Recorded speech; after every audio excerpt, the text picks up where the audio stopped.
Никак вы, блядь, не научитесь.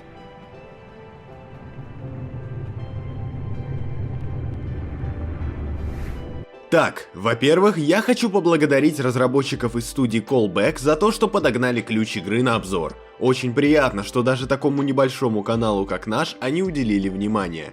Но несмотря на их щедрость, я изо всех сил постараюсь быть максимально объективным, беспристрастным и неподкупным. Во-вторых, не прошло и часа с тех пор, как я прошел игру и посмотрел финальные титры, и пока мои впечатления не остыли, я с пылу с жару, так сказать, сажусь за написание обзора. Надеюсь, у вас у всех уже налит чаек и приготовлены бутерброды, чтобы было чем забивать рот во время просмотра обзора на самом лучшем игровом канале.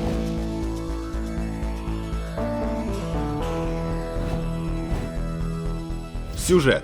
На дворе 1992 год, Советский Союз распался не так давно. Главный герой – Валерий Михайлович Потихончиков, председатель местного колхоза, ветеран Советско-японской войны. В своем селе Кужлевка считается авторитетным мужиком. В связи с ранением в спину от японского снайпера навсегда обречен быть инвалидом, лишенным ходить на своих двоих. Но несмотря на это, ему все же удается следить за порядком в его родном поселке. Живет он скромно в небольшом доме, из мебели у него всего пару стульев и его рабочий стол, на котором аккуратно расположились бутыль водки, советские сигареты марки «Друг», стационарный телефон, небольшой телевизор и, конечно же, газетка, полная конспирологической информации. А сзади стола висит огромный ковер, все как полагается, куда ж без него. Прямо перед столом стоит огромная печь, над печью висит картина «Охотники на привале», а чуть левее портрет Ленина. Но, как мне кажется, висит он там скорее, чтобы просто подчеркнуть эпоху того времени, ибо по мере игры мы сами определяем характер персонажа и его идеалы. Так вот, 26 апреля, в годовщину катастрофы Чернобыльской АЭС, наш герой, как и положено настоящему русскому ветерану, просыпается с бодунища и первым делом решает опохмелиться водочкой. А сны у нашего товарища довольно сюрреалистичны, после такого даже по трезваку выпить не грех. И все бы ничего, но как вдруг нашу идиллию, как гром среди ясного неба, нарушает не что-то, а летающая тарелка, свалившаяся аккурат на наш и без того бедный дом, тем самым наполовину его разрушив. И пока мы были в отключке, на помощь прибегают соседи, услышавшие сильный грохот.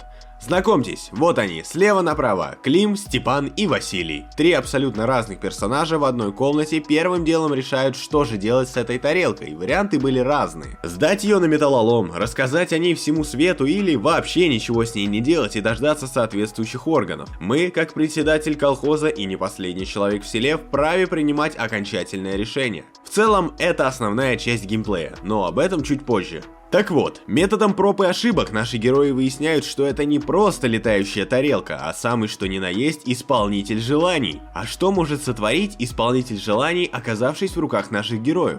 Да много всего. Но я вам не расскажу, сами поиграете и узнаете. Сюжет здесь многослойный. Первый сюжетный слой описывает события, которые я только что изложил. Это такая некая сатира с щепоткой научной фантастики. А второй слой уже поглубже и выискивается между строк. Я, как самый лучший и честный игровой обзорщик, скажу вам честно, второй слой я понял достаточно поверхностно. Но вовсе не потому, что он плохой или невнятный, тут дело больше во мне. Мне просто-напросто не хватило эрудиции в некоторых моментах игры.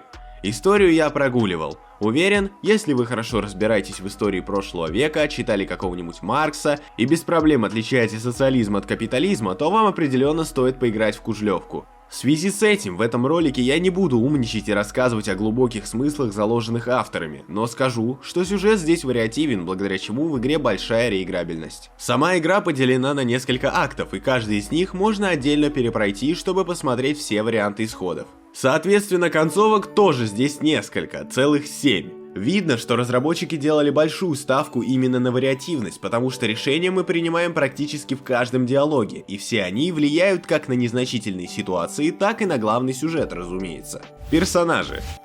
Персонажи получились яркими, харизматичными и запоминающимися. И речь не только о главных персонажах, но и о второстепенных. Все они разные и уникальные. Вот правда, у меня очень плохая память на имена, но этих персонажей я запомнил всех. Отчасти эта заслуга принадлежит и актерам озвучки. Например, в одном моменте мы покумекаем за жизнь с Мечехвостом, которого озвучил Борис Репетур. Сыграем в шашки со Всеволодом Кузнецовым, дадим интервью Егору Васильеву. Это меня очень порадовало. Хотел бы я. такие выходные. Но остановимся на нашей троице. Клим – алкоголик-тракторист с предпринимательской жилкой и подвешенным языком. Клим ни за что не упустит возможности заработать и опрокинуть за воротник пару рюмок. Отрицательным персонажем назвать его у меня язык не повернется. Напротив, Клим, несмотря на свое пристрастие к беленькой, получился очень обаятельным и харизматичным. А благодаря своей карикатурности, персонаж добавляет еще больше комедийности и в без того забавную историю.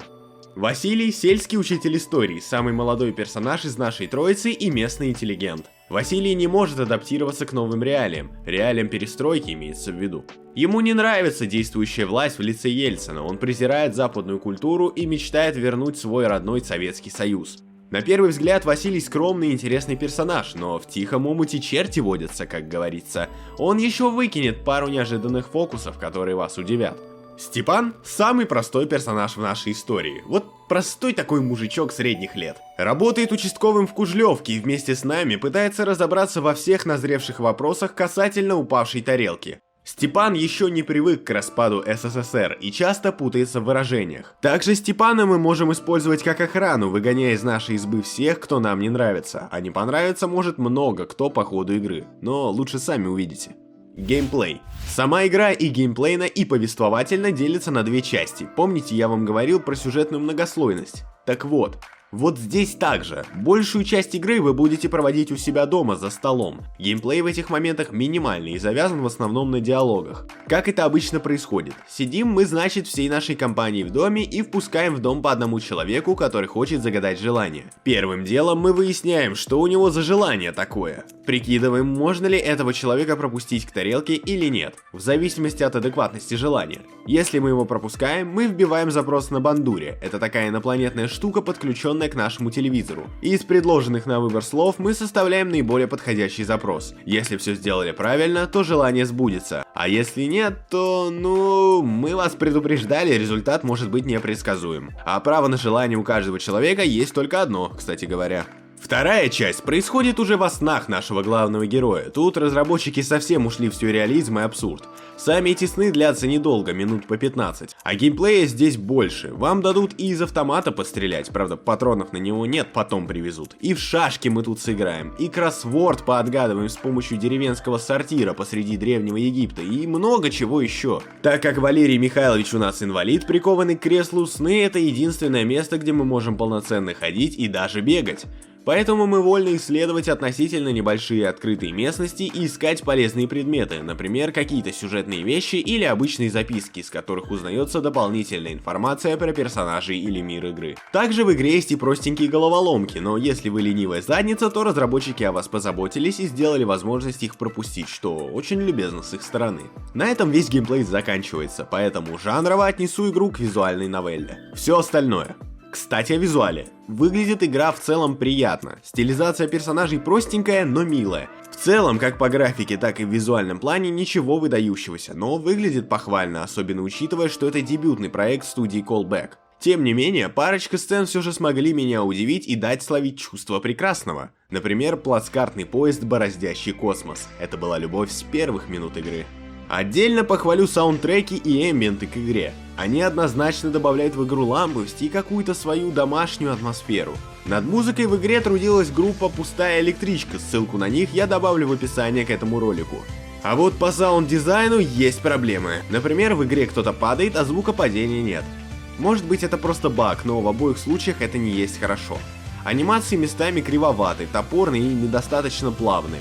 В частности, это больше относится к персонажной анимации, в каких-то динамичных сценах. Надеюсь, что в следующих проектах разработчики уделят больше силы внимания анимации, потому что это прям выбивает из атмосферы. В целом, я считаю, что игра удалась. Это хороший дебютный проект, показывающий, на что способны ребята из Callback. Прошел я игру где-то за 6 часов и в целом остался доволен. Спасибо, что досмотрели ролик до конца. Ставьте лайк, если вам понравился наш обзор. Ставьте дизлайк, если не понравился. Оставляйте комментарии и подписывайтесь на канал. А если вы хотите отблагодарить нас рублем за нашу работу, то можете стать первым, кто подпишется на наш Boosty. С вас не убудет, и нам приятно.